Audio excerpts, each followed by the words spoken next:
Hello అండి, good morning అందరికీ. ఈరోజు అయితే లంచ్లోకి వెజ్ దమ్ బిర్యానీ చేశానండి. అది ఇప్పుడు మటర్ సీజన్ కదా, చాలా మంచి మటర్ వస్తుందన్నమాట, అందుకని చేశాను. చాలా సింపుల్గా ఫాస్ట్గా 10 మినిట్స్లో అయితే చేసుకోవచ్చు. దీనికి ఫ్రై ఆనియన్స్ కానీ ఏమి యూజ్ చేయము, డైరెక్ట్ పోపు వేసుకోవడమే అనమాట. చూడండి, ఇలా డైరెక్ట్గా పోపు వేసుకొని వెజిటేబుల్స్ అన్నీ బాగా ఫ్రై చేసుకోవాలి.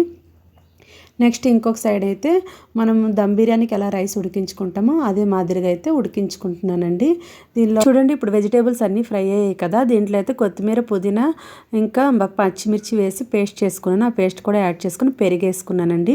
పెరిగేసుకున్నాక బాగా కలుపుకొని కొద్దిగా అన్నం ఉడికించిన వాటర్ వేసుకొని ఇంకా రైస్ని అయితే లేయర్స్గా వేసుకోవాలి.